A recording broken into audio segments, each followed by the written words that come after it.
Fun of the fair! Hold on to your hats when you see the incredible, miserable man. Gasp at the horrific horror of the horrible harassed woman. Tremble in terror at the lover who cannot stop talking about his love. Shrink in disgust at the ululations of unrequited love. A love that constantly speaks its name. Step inside and look at these freaks of love, but beware their rumours touch you not, or you may too be infected. Lift up your ears and listen, and you will hear Play of Love. Whoso that looketh here for courtesy, and seeth me seem as one pretending none, but as unthought upon, thus suddenly approach the midst among you every one, and of you all saith naught to any one, may think me rude. My manner is to muse and to devise, so that some time myself may carry me myself know not where. And I assure ye, so hath myself done now.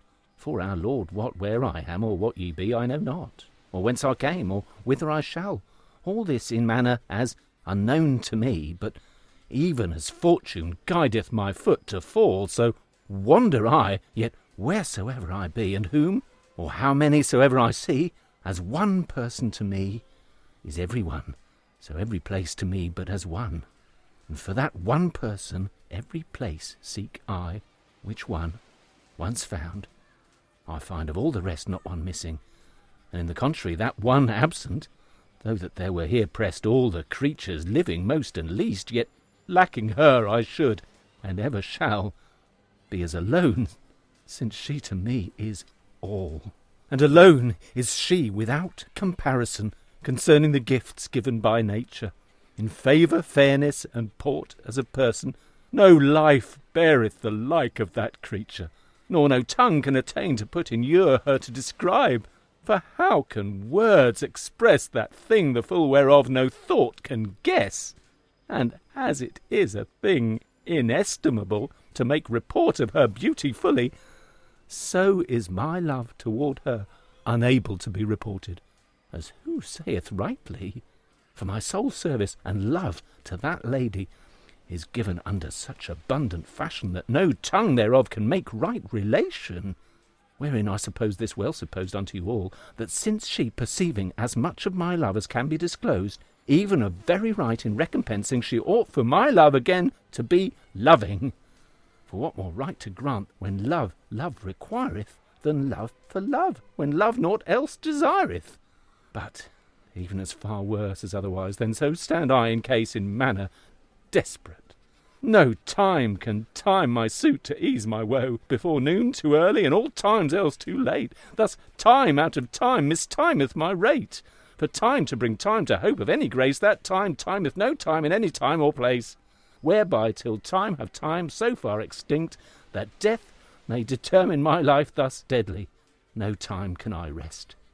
Alas, I am so linked to griefs both so great and also many, that by the same I say, and will verify, of all pains, the most incomparable pain is to be a lover not loved again. Sir, as touching those words of comparison which ye have said and would seem to verify, if it may please you to stand thereupon, hearing and answering me patiently, I doubt not by the same incontinently yourself to see, by words that shall ensue, the contrary of your words verified for true. Fair lady, pleaseth it you to repair near, and in this cause to show cause reasonable, whereby cause of reformation may appear. Of reason I must and will be reformable. Well, since ye pretend to be conformable to reason in avoiding circumstance, briefly by reason I shall the truth avance. Ye be a lover no whit loved again, and I am loved, of whom I love nothing. Then standeth our question between these twain, of loving not loved, or loved not loving, which is the case most painful in suffering, whereto I say that the most pain doth move to those beloved of whom they cannot love. Those words approved low might make a change of mine opinion, but verily the case as ye put it I think more strange than true. For though the beloved party cannot love again, yet possibly can I not think, nor I think never shall, that to be loved can be any pain at all. That reason perceived and received for truth from proper comparison should clear confound me. Between pain and no pain, no such comparison groweth. Then, ere I can on comparison ground me, to prove my case painful, ye have first bound me.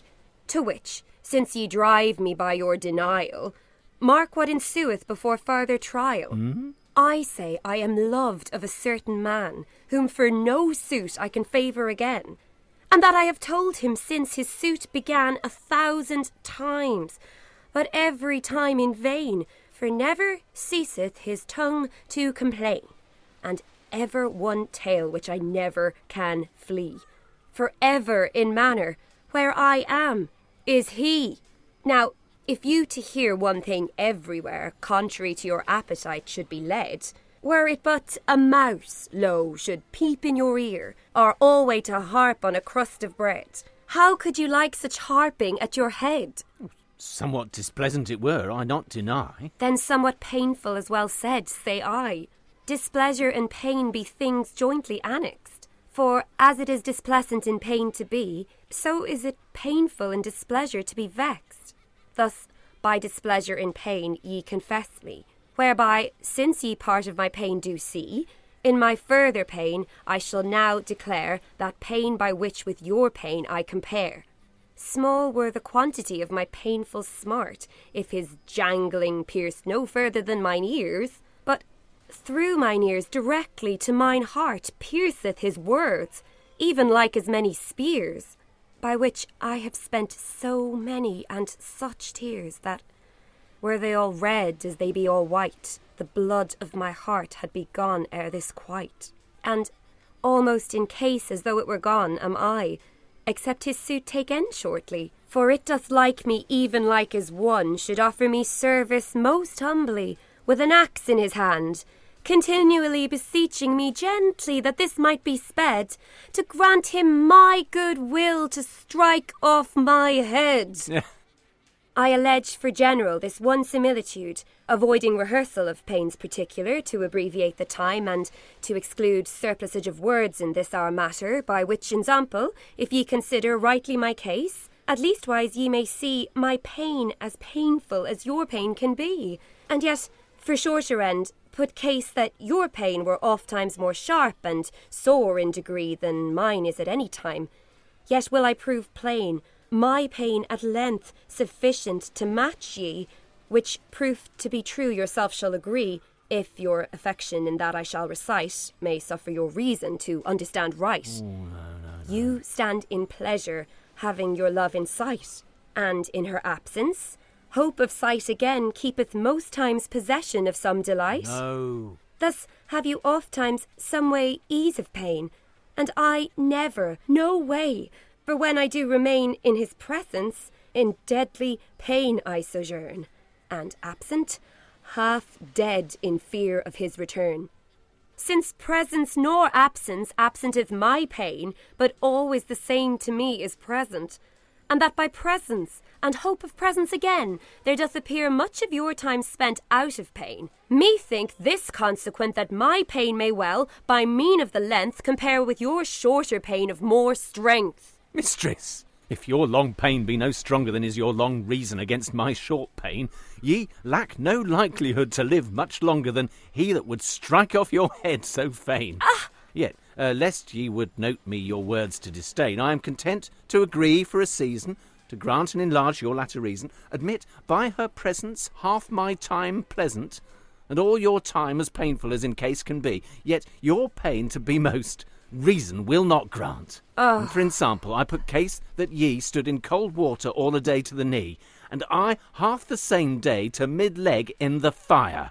Would ye change places with me for the drier? Nay, that would I not, be ye assured. Forsooth, and my pain above yours is as ill as fire above water, thus to be endured. Came my pain but at times, and yours continue still, yet should mine many ways, to whom can skill show yours, in comparison between the twain, scantly able for a shadow to my pain. Felt ye but one pang such as I feel many, one pang of despair, or one pang of desire, one pang of one displeasant look of her eye, one pang of one word of her mouth as in ire, or in restraint of her love, which I require, one pang of all these, felt once in all your life, should quail your opinion and quench all our strife. Which pangs, I say, admitted short as ye list, and all my time beside pleasant as ye please, yet could not the shortness, the sharpness so resist the piercing of my heart in the least of all these. But much it overmatcheth all your disease. For no wit, in effect, is your case displeasant, but to deny a thing which ye list not to grant, or to hear a suitor by daily petition, in humble manner as wit can devise, require a thing so standing in condition, as no portion of all his enterprise, without your consent, can speed in any wise this suit thus attempted never so long, doubt ye no death till your pain be more strong. Now, since in this matter between us disputed, mine admittance of your words notwithstanding, I have thus fully your part confuted. Ha! What can ye say now I come to denying your principle, granted in my foresaying, which was this: by the presence of my lady I granted you half my time spent pleasantly, although mine affection leadeth me to consent that her seld presence is my relief only, yet as in reason appeareth, all my torment bred by her presence, and mark this cause why, before I saw her I felt no malady, and since I saw her I never was free from twain the greatest pain that in love be. Desire is the first upon my first sight, and despair the next upon my first suit. For upon her first answer hope was put to flight, and never came since in place to dispute. How bringeth then her presence to me any fruit?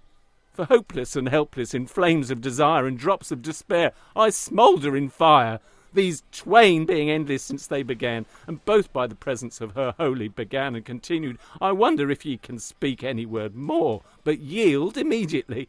That is as ye... Had I no more pains but these, yet clearly 1,000 times more is my grief in these twain than yours in all the case by which ye complain. That is as ye say, but not as I suppose, nor as the truth is, which yourself might see by reasons that I could and would disclose, saving that I see such partiality on your part that we shall never agree. Unless you will admit someone indifferently to hear us, and so give judgment. Agreed. For though the knowledge of all my pain ease my pain no whit, yet shall it declare great cause of abashment in you, to complain in counterfeit pains with my pain to compare. But here is no judge meet.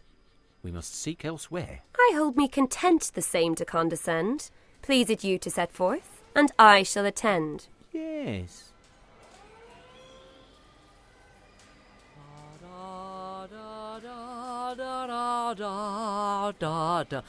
By common experience, who can deny impossibility for man to show his inward intent but by signs outwardly? As writing, speech, or countenance whereby doth grow outward, perceiving inwardly to know of every secrecy in man's breast wrought. From man unto man, the effect of each thought. These things well weighed in many things show need in our outward signs to show us so that plain, according to our thoughts, words, and signs proceed. For in outward signs, where men are seen to feign, what credence in man to man may remain? Man's inward mind, with outward signs to fable, may soon be more common than commendable. Much are we lovers, then, to be commended, for love his appearance dissembleth in no wise, but as the heart feeleth, like signs always pretended, who feign in appearance are love's mortal enemies.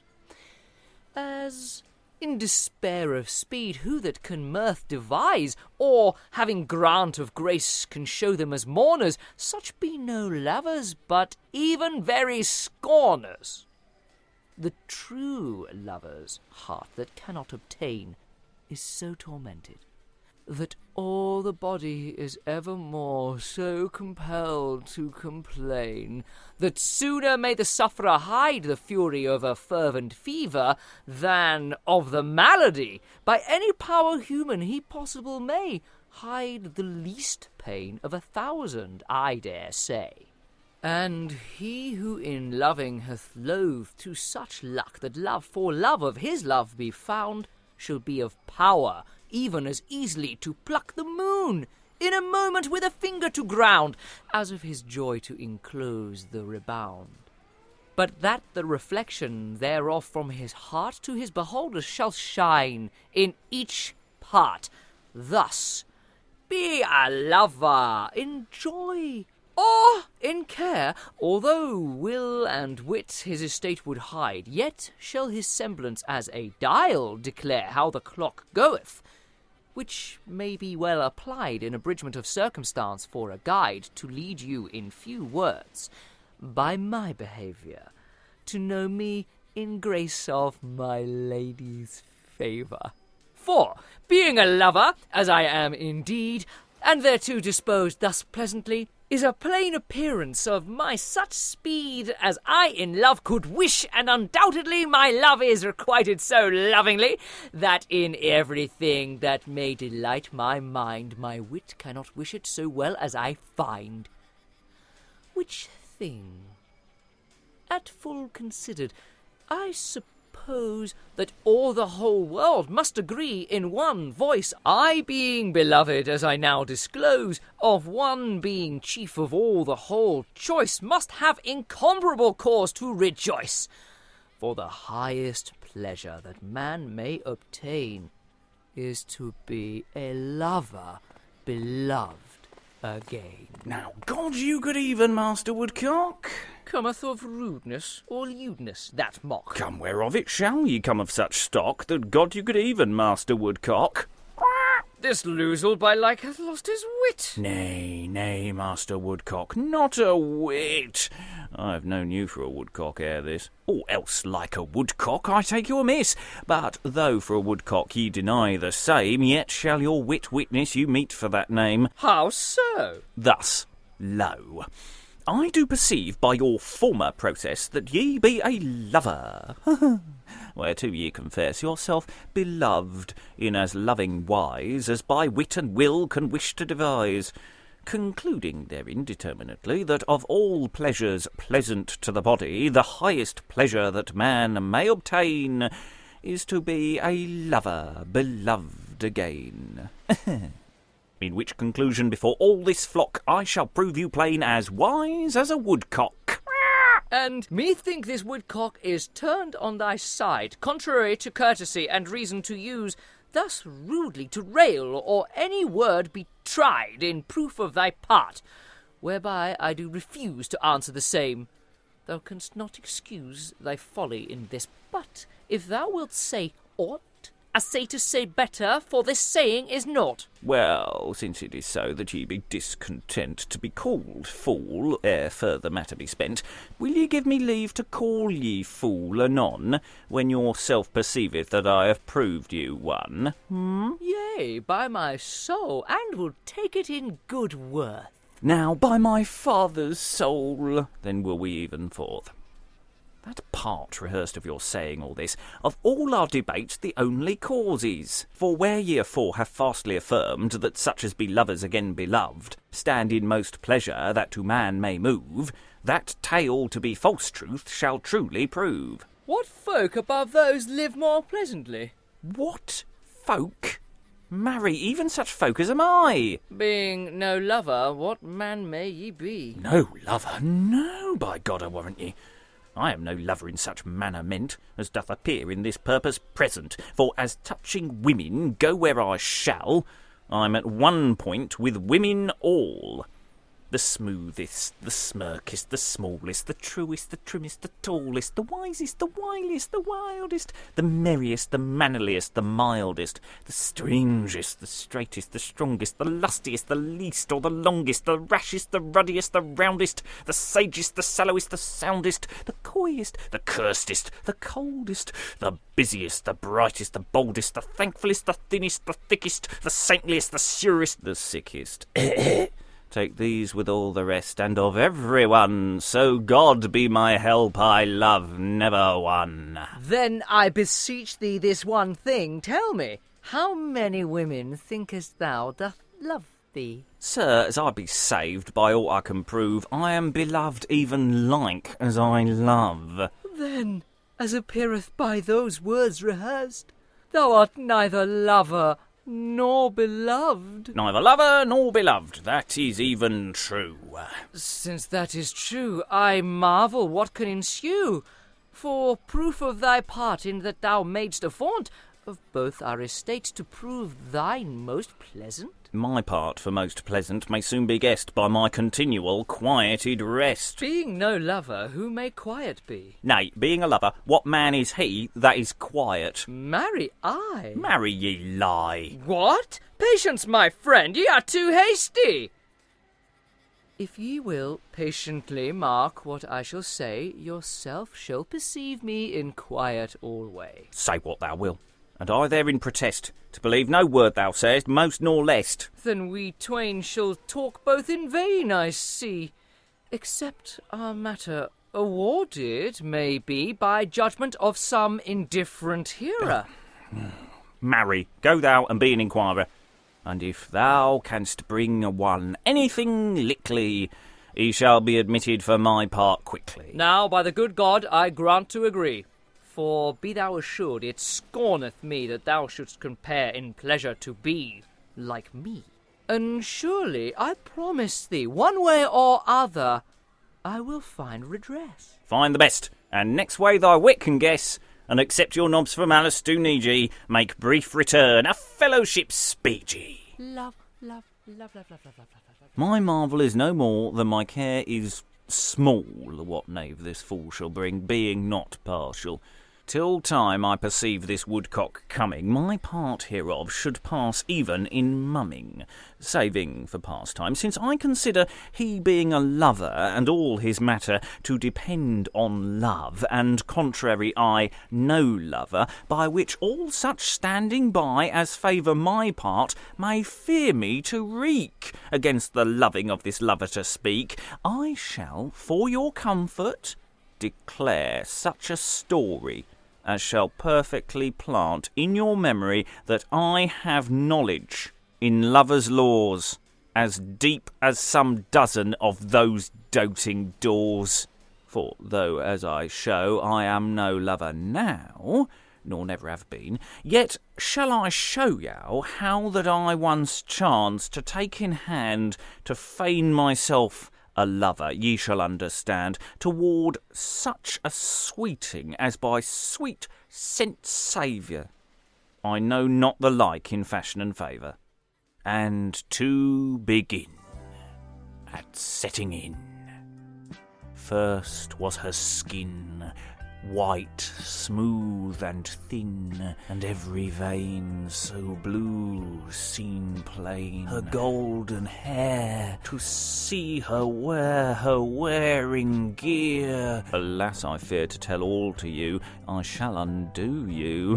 Her eyes so rolling, each heart controlling, her nose not long, nor stood not wrong, her fingertips so clean she clips, her rosy lips, her cheeks gossips, so fair, so ruddy, it asketh study, the whole to tell it did excel. It was so made that even the shade at every glade would hearts invade. The paps so small and round withal, the waist not mickle, but it was tickle, the thigh, the knee, as they should be, but such a leg a lover would beg to set eye on, but it is gone. Then sight of the foot rift hearts to the root, and last of all St. Catherine's wheel was never so round as was her heel. Yet over that her beauty was so much, in pleasant qualities her graces were such, for dalliant pastons pass where she should,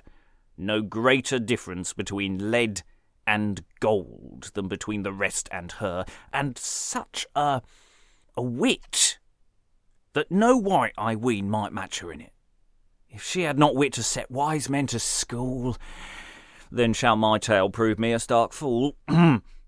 But in this matter, to make you meet to guess, ye shall understand that I with this mistress full late acquainted, and for love no whit but for my pleasure to approve my wit, how I could love to this tricker dissemble, who in dissimiling was perfect and nimble, for where or when she list to give a mock, she could and would do it beyond the knock, wherein I thought that if I tryst her, I should thereby like my wit the better, and if she chanced to trip or trease me, it should to learn wit a good lesson be. Thus, for my pastime, I did determine to mock or be mocked of this mocking vermin, for which her presence I did first obtain, and that obtained, forthwith fell we twain in great acquaintance, and made as good cheer as we had been acquainted 20 year.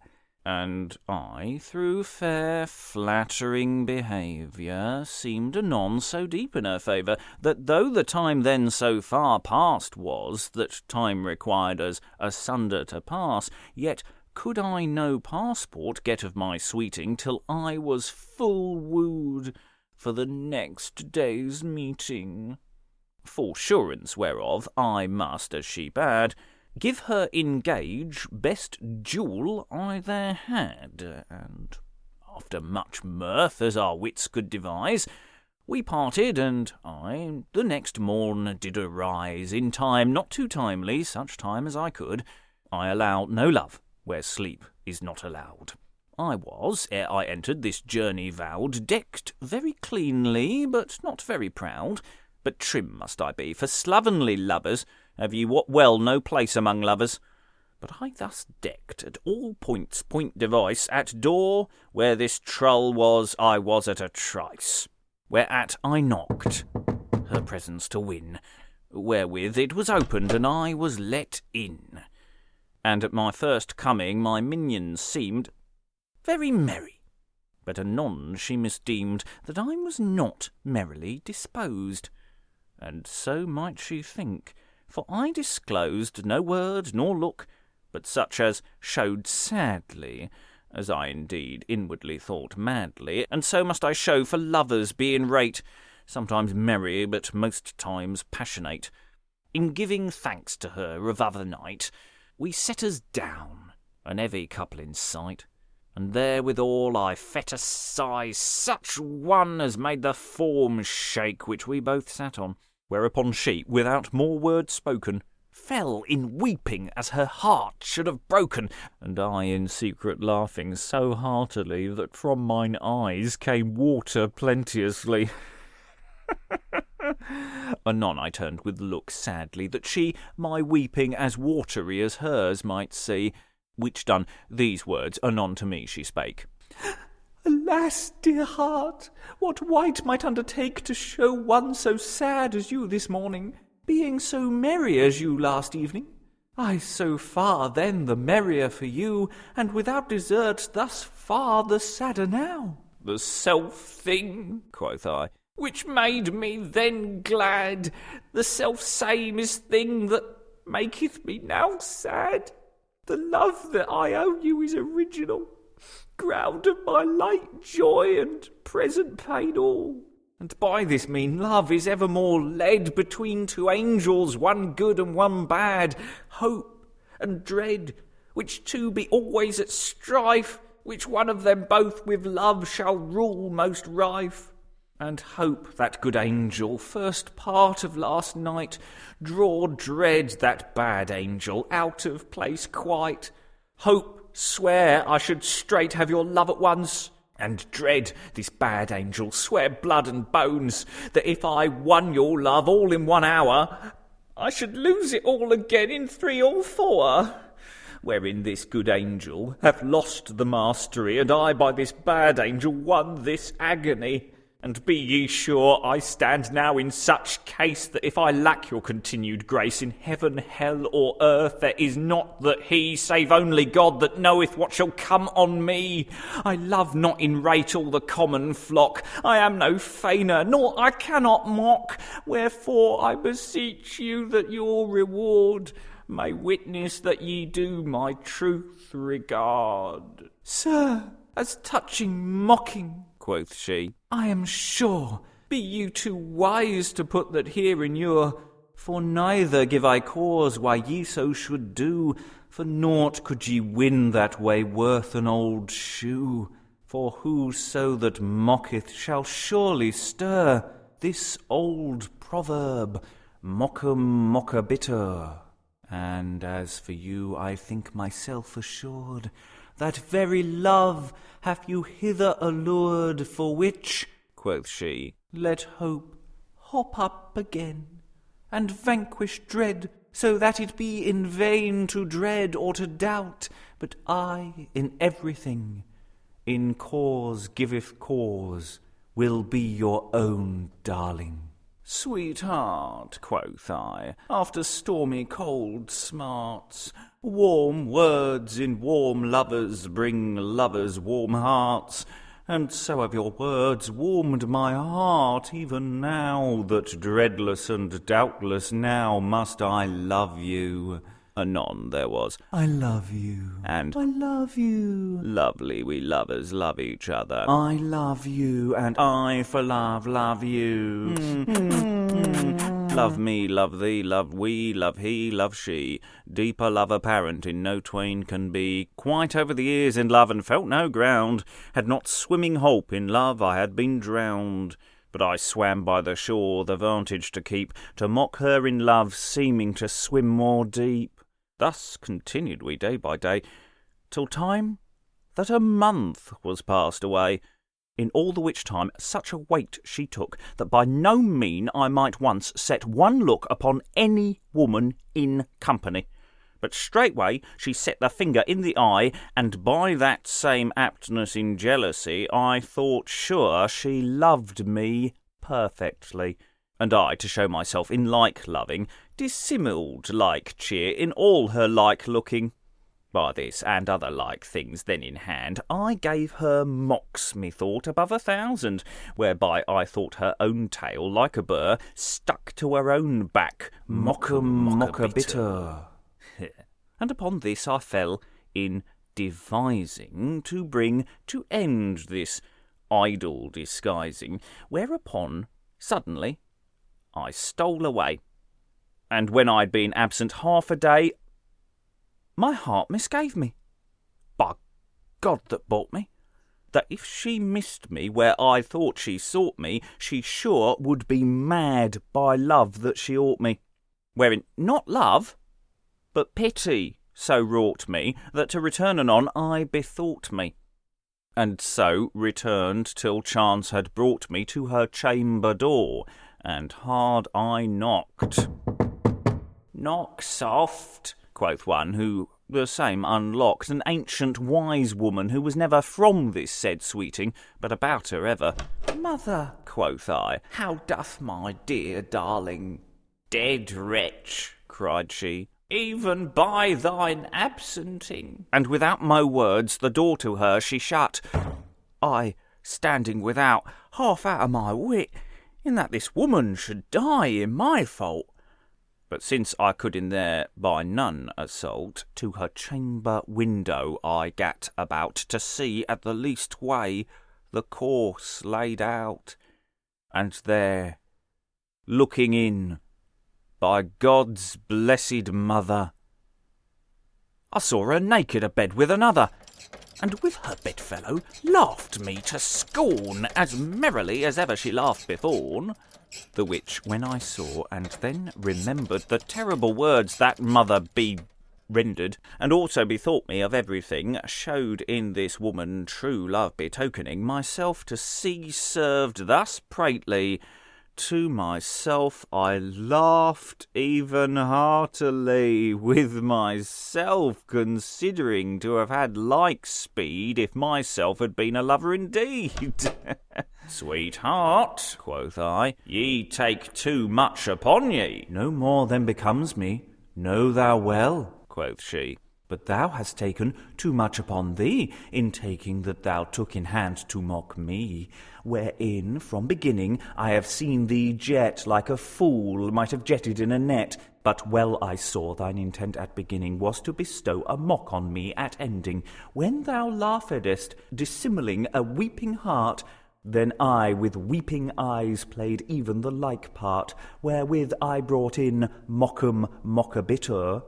And yet thou being a long-snouted cur, could no wit smell that all my meaning was, to give mock for mock, as now is come to pass, which now thus past, if thy wit be handsome, may defend thee from mocks in time to come, by clapping fast to thy snout every day, Mock'em Mockabitter for a nosegay. Wherewith she start up and shut her window too, which done I had no more to say nor do, but think myself or any man else a fool, in mocks or wiles to set women to school. But now to purpose wherefore I began. Although I were made a fool by this woman concerning mocking, yet doth this tale approve that I am well seen in the art of love. But silence every man upon a pane, for Master Woodcock is now coming in. The old saying saith, he that seeketh shall find, which, after long seeking, true have I found. I have sought so far to my pain, that at the last I have found and brought twain. Mistress, ye are welcome, and welcome ye be. Nay, welcome be ye, for we were here before ye. Setting this aside, let us set abroach the matter wherefore ye hither approach, wherein I have hope that ye both will be good unto me, and especially ye, for I have a mind that every good face hath ever some pity of a poor man's case, being as mine is a matter so right, that a fool may judge it right at first sight. Sir, ye may well doubt how my wit will serve, but my will from right shall never swerve. Nor mine. And as ye sue for help to me, like suit have I to sue for help to ye, for as much need have I of help as yow. I think well that, dear heart, but tell me how. The case is this. Ye twain seem in pleasure, and we twain in pain, which pain doth procure, by comparison between him and me, as great a conflict which of us twain be in greatest pain, as is between ye twain, which of you twain in most pleasure doth remain. Wherein we somewhat have here debated, and both, to tell truth, so greedily grated upon affection, each to our own side, that, in conclusion, we must needs provide some such as would and could be indifferent, and we both to stand unto that judgment. Whereupon, for lack of a judge in this place, we sought many places, and yet, in this case, no man could we meet that meddle will or can, till time that we met with this gentleman, whom in like errand, for like lack of aid, was driven to desire our judgment, he said. Forsooth, it is so I promising plain, they twain between us twain, giving judgment plain. We twain between them twain should judge right again. That promise to perform I not disdain. For touching right, as I am a righteous man, I will give you as much right as I can. Nothing but right desire I you among. I willingly will neither give nor take wrong. Nay, in my conscience, I think by this book, your conscience will take nothing that cometh a crook.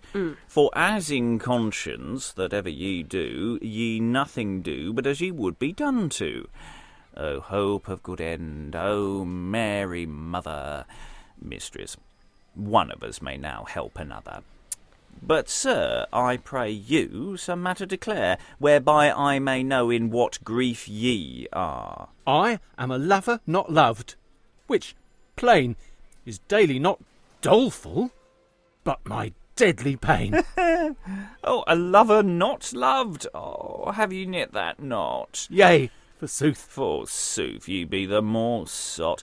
Now, mistress, Sir, I heartily beseech ye, tell me what manner case your case may be. I am beloved, not loving, whereby I am not in pain, but in tormentry.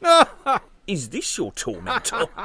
God turn him to good. Nay, there is another man on me as would, as this man on another woman is. Ye think 'em both mad, and so do I, by Jesu. So mote I thrive, but who that lists to mark shall perceive here a pretty piece of work. Let us fall somewhat in these parts to scanning. Loving not loved, loved not loving, loved and loving, not loving nor loved. Will ye see these four parts well joined? Loving not loved, and loved not loving. Those parts can join in no manner reckoning. Loving and loved, loved nor lover. These parts in joining in likewise differ, but in that ye love, ye twain joined be, and being not loved, ye join with me, and being no lover, with me joineth she, and being beloved with her, join ye. Had I a joiner with me, joined jointly, we joiners should join joint to joint quickly. For first I would part these parts in fleeces, and once departed these parted pieces, part and part, with part I would so part like part, that each part should part with quiet heart. Sir, since it passeth your power that part to play, let pass, and let us partly now essay to bring some part of that purpose to end, for which all parties yet in vain attend. I do desire the same, and that we twain may first be heard, that I may know my pain. Good mistress, in your matter, since ye by haste in having furthest home would first be sped of that for which ye come, I grant as he granted your will to fulfil, you twain to be heard first. Begin when you will. Mistress, as these twain us twain now grant first to break, since twain to be heard at once cannot speak, I now desire your grant that I may open first tale, which now is at point to be spoken, which I crave no whit my part to advance, but with the pith to avoid circumstance. Speak what and whensoever it please you, till reason will me, I will not disease you. Sirs, either here is a very weak brain, or she hath, if any, a very weak pain. Oi! For I put case that my love I her gave, and that for my love her love I did crave, for which, though I daily sue day by day, what loss or pain to her if she say nay? Yes, by St. Mary, so the case may stand, that some woman had liever take in hand to ride on your errand an 100th mile, than to say nay one paternoster while. If ye, on her part, any pain define, which is the more painful, her pain or mine? Your pain is most if she say nay and take it. Sir. But if that she say nay and forsake Sir. it, then is her pain a great way the greater. Sir, ye allege this nay in this matter, as though my denial my suitor to love were all or the most pain that to me doth move, wherein the truth is a contrary plain. For though too oft speaking one thing be a pain, yet is that one word the full of my hoping, to bring his hoping to despair at ending. Thus is this nay, which ye take my most grief, though it be painful, yet my most relief. But my most pain is all another thing, which though ye forget or hide by dissimuling, What? I partly showed you, but all I could nor can. But masters, to you, with pain of this man, that pain that I compare is partly this. I am loved of one whom, the truth is, I cannot love. And so it is with me, that from him in manner I never can flee, and every one word in suit of his part nips through mine ears and runs through my heart. His ghastful look, so pale that unneth I dare from mine ears cast toward him an eye, and when I do, that eye my thought presenteth straight to my heart, and thus my pain augmenteth. One tale so oft, alas, and so importune, his exclamations, sometime on fortune, sometime on himself, sometime upon me, and for that thing that, if my death should be brought straight in place, except I were content to grant the same, yet could I not assent. And he, seeing this, yet ceaseth not to crave. What death could be worse than this life that I have? This tale to purpose purporteth no more but sight and hearing. Complaint of his sore is only the grief that ye do sustain. Alas, tender heart, since ye die in pain, this pain to perceive by sight and hearing, how could you live to know our pain by feeling? Mark well this question, and answer as ye can. A man that is hanged, or that man's hangman, which man of those twain suffereth most pain? He that is hanged? By the mass it is so plain. Well said for me! For I am the sufferer, and ye the hangman, understand, as it were. These cases vary in no manner of thing, saving this serves in this. Man's hanging commonly is done against the hangman's will, and ye, of delightful will, your lover kill. Of delightful will? Nay, that is not so, as ye shall perfectly perceive ere we go. But of those at whose hanging have hangmen by, how many have ye known hang willingly? Nay, never one in his life by a lady. In this, lo, your case from our case doth vary. For ye that love, where love will take no place, Your own will is your own leader, a plain case. And not only uncompelled, without allure, but sore against her will your suit ye endure. Now since your will to love did you procure, and with that will ye put that love in your, and now that will by wit seeth love such pain, as witty will would will love to refrain, and ye by will that love in each condition, to extinct may be your own physician, except ye be a fool, or would make me one. What saying could set a good ground to sit on, to make any man think your pain thus strong, making your own salve your own sore thus long? Mistress, much part of this process purposed is matter of truth truly disclosed. My will, without her will, brought me in love, which will, without her will, doth make me hove upon her grace, to see what grace will prove. But where ye say my will may me remove, as well from her love as will brought me to it, that is false. My will cannot will to do it. My will as far therein outweigheth my power, as a sow of lead outweigheth a saffron flower. Your will outweigheth your power, then where is your wit? I marvel that ever ye will speak it. Nay, marvel ye, mistress, thereat no whit. For, as far as this point may stretch in verdict, I am clearly of this man's opinion. And I contrary with this minion. Then be we come to a demurrer in law. Then be ye come from a woodcock to a door. By God, it is no small conning, brother, for me to turn one wild fool to another. Nay, masters, I heartily pray you both banish contention till you see how this goeth. I will repeat and answer her tale forthwith. The pith for your part whereof pretendeth a proof for your pain to be more than mine, in that my will not only did me incline to the same, but in the same by the same will I willingly will to continue still. And as will brought me and keepeth in this bay, when I will, ye say, will bring me away. Concluding thereby that if my pain were as great as yours, that I should surely bear as great and good will to flee my love thus meant, as do ye your suitor's presence to absent. This tale showeth my tale perceived every dell. Then, for entry to answer it as well, answer this. Put case, ye as deeply now did love your lover as he doth love you. Should not that loving, suppose ye, redress that pain which lack of loving doth possess? Yes. Well, since love given to him giveth yourself ease, then, except ye love pain, why love ye not this man? Love him? Nay, as I said, must I straight choose to love him, or else my head here to lose? I know well I could not, my life to save, with loving will grant him my love to have. I think ye speak truly, for will not be forced in love, wherefore the same to ye. Since this is to you such difficulty, why not a thing as difficult to me to will the let of love, where will my love has set, as you to will to set love, where will is your let? Well said and put case. It is hard now be for you to will to leave her, as for me to love him. Yet have ye above me a mean to learn you, at length, to will to leave love clean, which mean many thousands of lovers hath brought from right fervent loving to love right naught, which long and oft approved mean is absence, whereto, when ye will, ye may have license, which I crave and wish and cannot obtain. For he will never my presence refrain. This is a medicine like as ye would will me, for thing to cure me the thing that would kill me. For presence of her, though I seld when may have, is solely the medicine that my life doth save.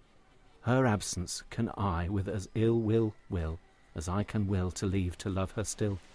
I wonder what shame suffereth you to compare with my pain, since ye are driven to declare that all your pain is but sight and hearing of him that, as I do, dieth in pain feeling. Oh, pain upon pain, what pains I sustain! No craft of the devil can express all my pain. In this body no limb, joint, sinew, nor vein, but martyreth each other. And this brain, chief enemy of all, by the inventing mine unsavoury suit to her discontenting, my speaking, my hearing, my looking, my thinking, in sitting, in standing, in waking or winking, whatever I do, or wherever I go, my brain and mishap in all these do me woe. As for my senses, each one of all five wondereth as it can to feel itself alive, and then have love gotten all in one bed, himself and his servants, to lodge in this head. Vain hope, despair, dread, and audacity, haste, waste, lust, without liking or liberty, diligence, humility, trust and jealousy, desire, patient sufferance, and constancy. These, with other in this head, like swarms of bees, sting in debating their contrarieties. The venom whereof from this head distilleth down to this breast, and this heart it killeth.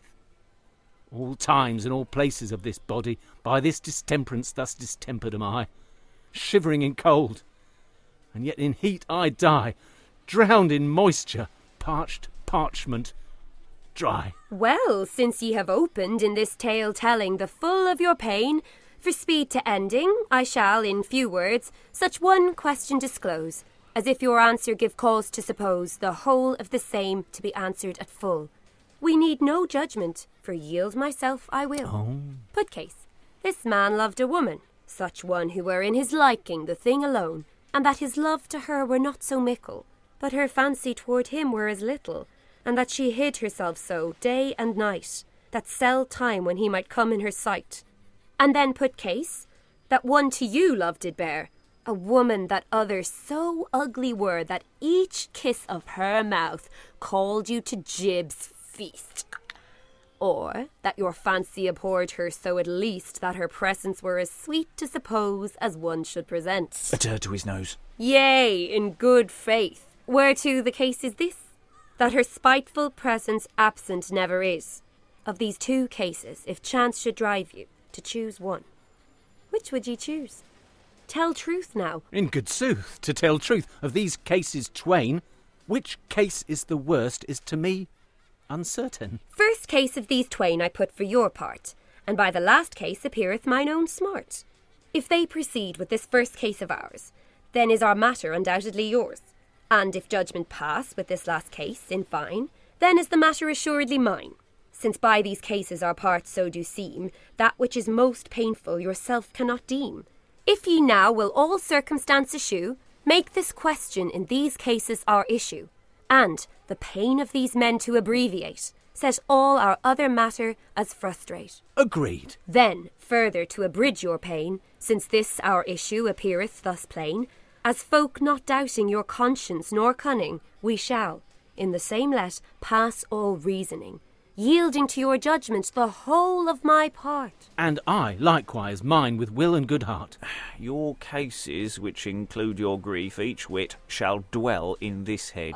And in mine, but yet, ere that we herein our judgment publish, I shall desire you that we twain may finish as far in our matter towards judgment as ye have done in yours, to the intent that we, our parts brought together thither, may come to judgment through thence together. By lady, sir, and I desire the same. I would ye began. Begin then, in God's name. Shall I begin? Since I look but for winning, give me the end and take you the beginning.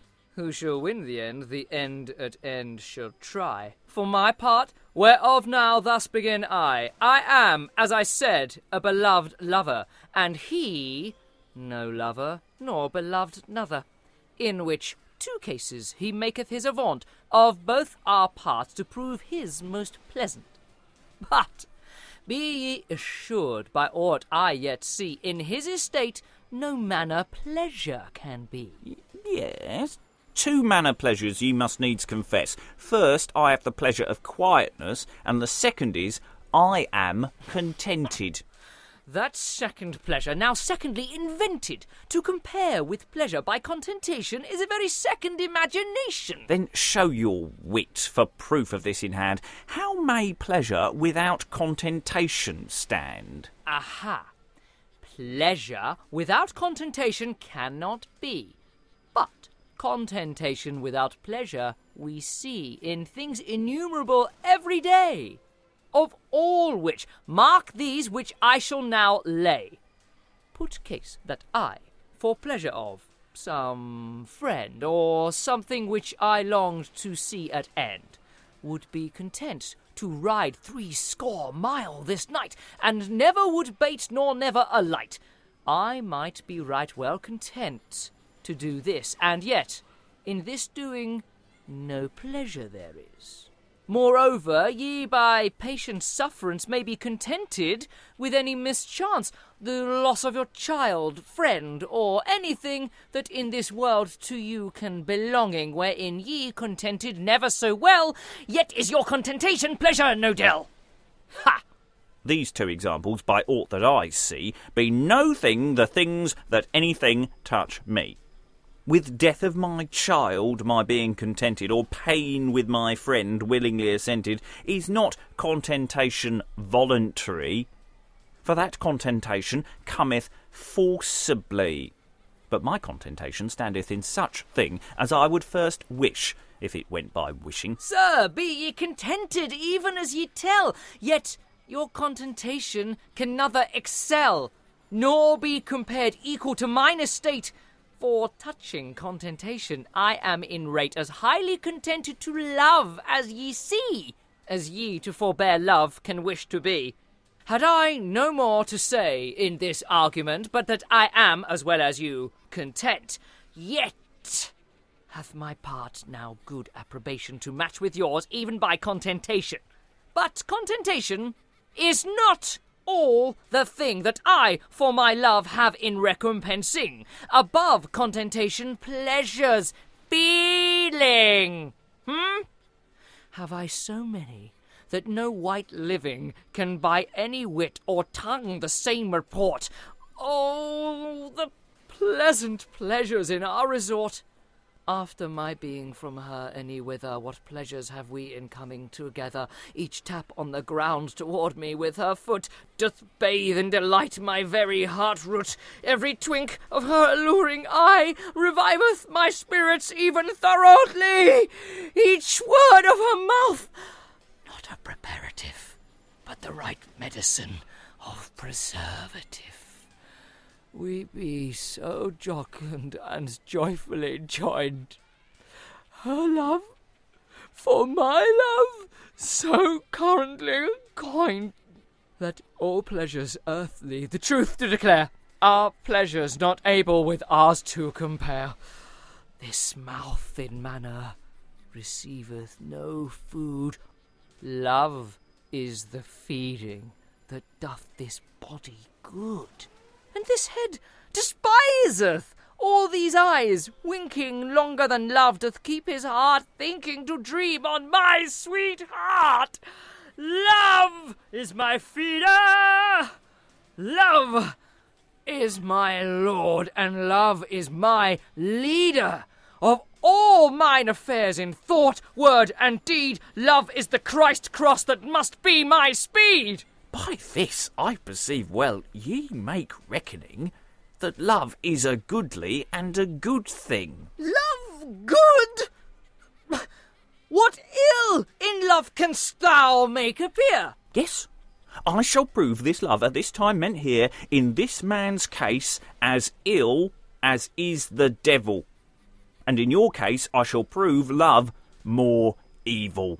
What tormentry could all the devils in hell devise to his pain that he doth not tell? What pain bringeth that body whose devil's in that head, which ministers alway by love are led? He friseth in fire, he drowneth in drought, each part of his body love hath brought about. Where each to help other should be diligent, they martyr each other, the man to torment. Without stint of rage, his pains be so sore that no fiend may torment man in hell more. And as in your case, to prove that love is worse than the devil, my meaning is this. Love distempereth him by torment in pain, and love distempereth you as far in joy plain. Your own confession declareth that ye eat, drink, or sleep even as little as he. And he that lacketh any one of those three, be it by joy or by pain, clear ye see, death must be sequel, however it be. And thus are ye both brought by love's induction, by pain or by joy, to like point of destruction. Which point approveth love in this case past, beyond the devil in tormentry to have a cast. For I trow ye find not that the devil can find to torment man in hell by any pleasure mind, whereby, as I said, I say of love still. of the devil and love, love is the more ill.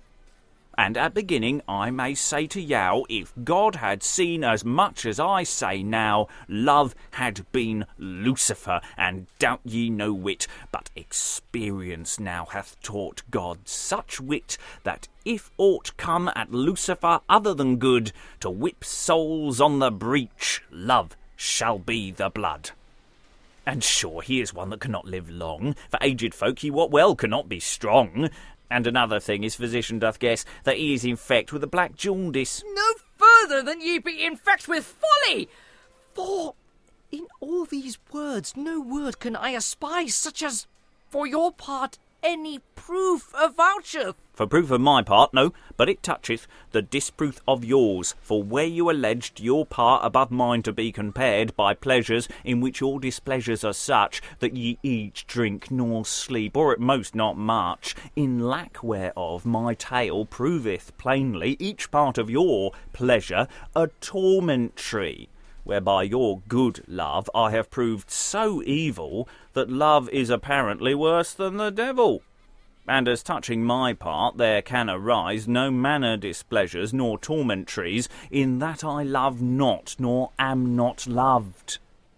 I move no displeasures, nor none to me moved, but all displeasures of love throw me absent, by absence whereof I quietly content.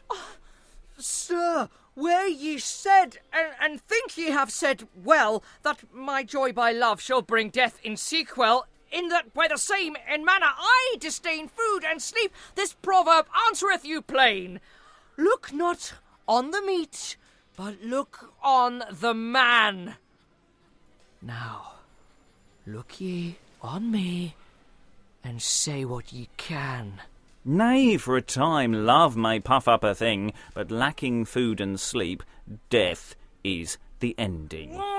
Well, sir, till such time as death approve it, this part of your tale may sleep every whit. And where ye by absent displeasure would match with my present pleasure, ye seem more bold than wise, for those twain be far different, sure. Is not absence of displeasure a pleasure? Yes! In like great as a post is pleased, which, as by no mean it can be diseased by displeasure present, so it is true that no pleasure present in it can ensue. Pleasures or displeasures, feeling sensibly a post, he know well cannot feel possibly. And as a post, in this case, I take you. Concerning the effect of pleasure in hand now, for any feeling ye in pleasure endure, more than ye say ye feel in displeasure. Sir, though the effect of your pleasure present be more pleasant than displeasure absent, yet how compare ye with mine absent pain by present displeasures in which ye remain? My present displeasures? I know none such. Know ye no pain by love, little nor much? No. Then shall I show such a thing in this purse, as shortly shall show here in your part the worse.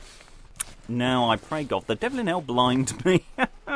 By the mass, I've left my book behind me. I beseech our Lord I never go hence, if I would not rather have spent 40 pence, but since it is such, I must go fetch it. I will not tarry. Sir, the devil stretch it. Farewell, dogcock. Farewell, woodcock.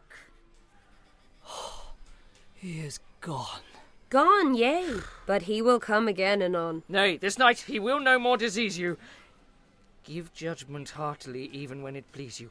Which done, sith he is gone, myself straight shall righteously between you give judgment final. But Lord, what a face this fool hath set here, till shame defaced his folly so clear, that shame hath shamefully, in sight of you all, with shame driven hence to his shameful fall, wherein, although I not gain by winning, that aught may augment my pleasure in loving, yet shall I win thereby a pleasure to see that ye shall see the matter pass with me. What though the profit may lightly be loaden, it grieveth a man to be overtrodden. Nay, When I saw that his winning must grow by pain, pretending in my part to show, then wist I well the naughty must come, to do as he did, or stand and play mum. All doubt of my pain by his proof by any mean, his running away hath now scraped out clean. Wherefore, give judgment, and I shall return in place hereby, where my dear heart doth sojourn. And after salutation between us had, such as is meet to make lovers' hearts glad, I shall, to rejoice her in merry tidings, declare the whole rabble of this fool's leasing. Water, water, fire, fire, Water and fire! Water and fire! Fire! Water and fire? Nay, water for fire, I mean. Well, thanked be God, it is out now clean. How came it there? Sir, as I was going, to fet my book for which was my departing, there chanced in my way a house hereby, to fire which is burned piteously. But marvellously the people do moan for a woman, they say a goodly one, a sojourner whom in this house burned is, and shouting of the people for help in this made me run thither to have done some good.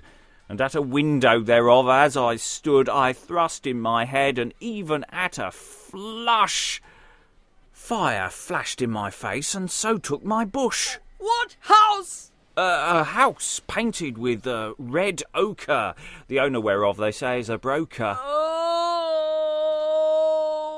then break heart. Alas, why live I this day? My dear heart is destroyed, life and wealth away. What, man? Sit down and be of good cheer.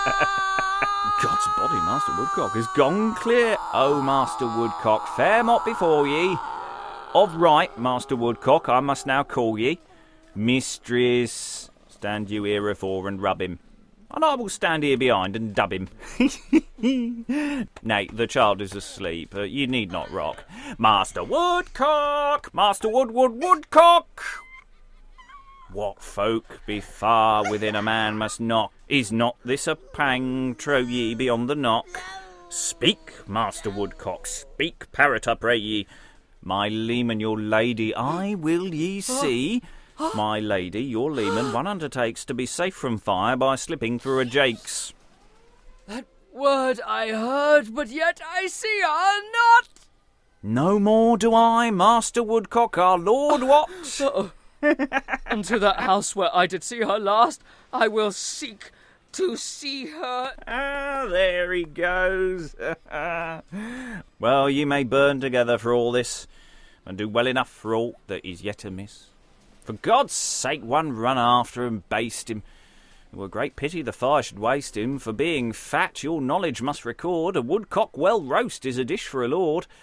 And for a woodcock ye must now know him, by matter of record that so doth show him. And briefly, to bring you out of doubt, all this have I feigned to bring about himself, to convince himself, even by act, as he have done here in doing this fact. He taketh more thought for this one woman now than could I for all the world, I make a vow, which hath so shamefully defaced his part, that to return neither hath he face nor heart. Which seen, whilst he and she lose time in kissing, give ye with me judgment a God's blessing. The proof of my saying at my first entry, that wretch bringeth now in place, in that I lied, dissembling man's mind by appearance to be thing inconvenient, which thing, as I said, is proved now true. How was I dismayed by his force facing the death of my darling, whom I thank God is in health and aileth nothing. Sir, I beseech you of all your dismaying, what other cause can ye lay than your loving? My loving? Nay, all the cause was your lying. What had my lie done if ye had not loved? Lord, what did my love till your lie was moved? By these two questions it seemeth we may make your love and my lie to part evenly the stake. Loving and lying have we brought now hither, lovers and liars to lie both together. But, put case my lie of her death were true, what excuse for your love could then ensue? If fortune, God save her, did bring her to it, the fault were in fortune, and in love no wit. The whole fault in fortune, by my sheath, well, it's God send your fortune better than your wit. Well, sir, at extremity I can prove the fault in fortune as much as in love. Then fortune in like case with love now join yow, as I with loving joined, lying even now, and well they may join all by aught that I see, for each of all three I take like vanity. But since ye confess that your part of such pain cometh half by love, and that it is certain that certain pains to loved lovers do move, in which the fault in nothing save only love, as dread and jealousy, each of which with moe, to your estate of love is a daily foe. And I clear out of love, declaring such show, as in my case no pain to me can grow, I say this, considered, hath pith sufficient in proof of my part to drive you to judgment. Nay, first a few words, sir, though I confess that love bringeth some pain, and your case painless by mean of your contented quietness, yet the actual pleasures that I possess are as far above the case that ye profess as is my pain in your imagination under the pleasures of contentation. Thus, wade how ye will, one way or other. If ye win one way, ye shall lose another. But if ye intend for end to be brief, join with me herein for indifferent brief. A tree. Okay? A tree, you know well, is a thing that hath life, and such a thing as never feeleth pain nor strife, but ever quiet and always contented. And as there can no way be invented to bring a tree displeasure by feeling pain, so no feeling pleasure in it can remain. Okay. A horse is a thing that hath life also, and he by feeling feeleth both wealth and woe. By driving or drawing all day in the mire, many painful journeys hath he in hire, but after all those he hath always at night these pleasures following to his great delight. First, fair washed at a river or a weir, and straight brought to a stable, warm and fair, dry rubbed, and chafed from head to heel, and curried till he be slick as an eel. Then is he littered in manner nose high, and hay as much as will in his belly. Then provender hath he oats, peas, beans, or bread, which feeding in feeling as present to his head as to a covetous man to behold of his own Westminster Hall full of gold. After which feeding he sleepeth in quiet rest, during such time as his meat may digest. All this considered, a horse or a tree? If ye must choose the one, which would ye be? When the horse must to labour, by Our Lady, I had liever be a tree than a horse, I. But how when he resteth and filleth his gorge? Then would I be a horse and no tree, by St. George. But what if you must needs stick to the one? Which were then best? By the mass, I can name none. The first case is yours, and the next is for me. In case, like a tree, I may liken ye, for as a tree hath life without feeling, whereby it feeleth pleasing nor displeasing, and cannot be but contented quietly, even the like case is yours now presently. And as the horse feeleth pain, and not the tree, likewise I have pain, and no pain have ye. And as a horse above a tree feeleth pleasure, so feel I pleasure above you in great shore. And as the tree feeleth neither, and the horse both, even so pleasure and pain between us twain goeth. Since these two cases so indifferently fall, that yourself can judge neither for partial, for indifferent end I think this way best, of all our reasoning to debar the rest, and in these two cases, this one question to be the issue that we shall join on. Be it so. Now, are these issues couched so nigh that both sides, I trust, shall take end shortly?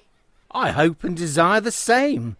And since we were first heard, we both humbly beseech ye that we in likewise may have judgment first. I grant. By the mass and I come best or worst. Though nature force man stiffly to incline to his own part in each particular thing, yet reason would man, when man shall determine other men's parts by indifferent awarding, indifferent to be in all his reasoning, wherefore in this part cut we off affection, so that indifferency be our direction. Contented with that, and by aught I espy, we may in this matter take end quickly. Scan we their cases as she did apply them, that we may perceive what is meant by them. He loveth unloved a goodly one, she is loved not loving of an ugly one, or in his eye his lover seemeth goodly, and in her eye her lover seemeth as ugly. Her most desired angel's face he cannot see, his most loathly hellhound's face she cannot flee. He loveth, she abhorreth, whereby presence is his life, her death, whereby I say even this. Be his feeling pains in every degree as great and as many as he saith they be, yet in my judgment by these cases hath she as great and as many feeling pains as he.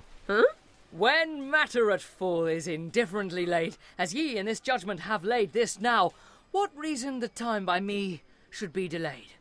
Ye have spoken my thought, wherefore to you, in piecing your pains, my conscience doth allow a just counterpoise, and thus your pains be adjudged by us twain, one pain in degree. Well, since your conscience driveth you thus to judge, I receive this judgment without grief or grudge. And I, in like rate, yielding unto you twain, hearty thanks for this, your undeserved pain. Now, mistress, may it please you to declare as touching their parts of what mind ye are. With right good will, sir, and sure I suppose their parts in few words may come to point well. The two examples, which he did disclose, all errors or doubts do clearly expel. The estate of a tree his estate doth tell, and of the horse his tale well understand, declareth as well his case now in hand. For, as nothing can please or displease a tree, by any pleasure or displeasure feeling, nor never bring a tree discontent to be, so, like case to him, not loved nor loving, love can no way bring pleasing or displeasing. Live women, die women, sink women, or swim in all content, for all is one to him. And as a horse hath many painful journeys, a lover best loved hath pains in likewise, as here hath appeared by sundry ways, which showeth his case in worst part to arise. But then, as the horse feeleth pleasure in size, at night in the stable above the tree, so feeleth he some pleasure as far above ye. In some case he feeleth much more pleasure than ye, and in some case he feeleth even as much less.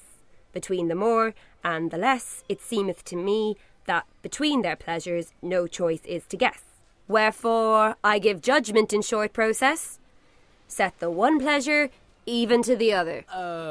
Yea, I must needs assent that she in these words hath given right judgment, in affirmance whereof I judge and award both these pleasures of yours as one in regard. Well, since I think ye both without corruption, I shall move no matter of interruption. Nor I. But, mistress, though I say naught in this, may I not think my pleasure more than his? Affection unbridled may make us all think that each of us hath done other wrong, but where reason taketh place it cannot sink, since cause to be partial here is none us among. That one head that would think his one wit so strong, that on his judges he might judgment devise, what judge in so judging could judge him wise? Well, mine estate right well contenteth me. And I with mine as well content as ye. So should ye both likewise be contented, each other to see content in such degree as on your parts our judgment hath awarded, your neighbour in pleasure like yourself to be. Gladly to wish Christ's precept doth bind ye. Thus contentation should always prefer one man to joy the pleasure of another. True.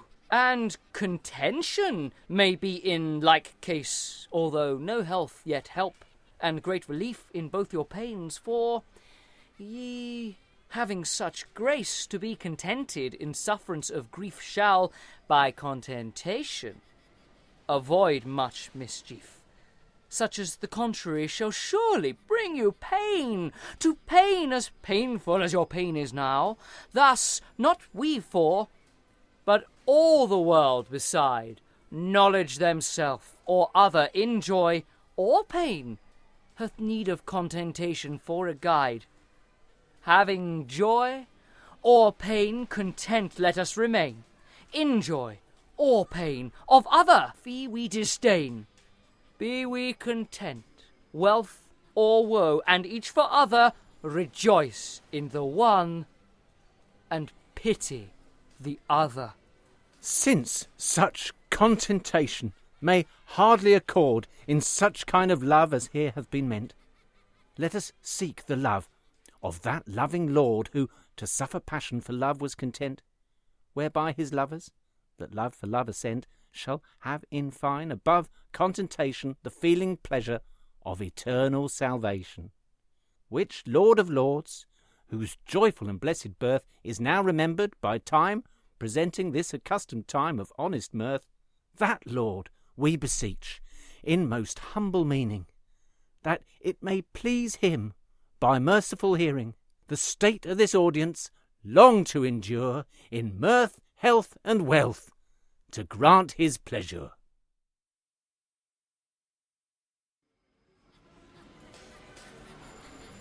In A Play of Love by John Heywood, the lover not loved was played by Geir Madland. The woman beloved not loving by Gillian Horgan. The lover loved by Simon Nader.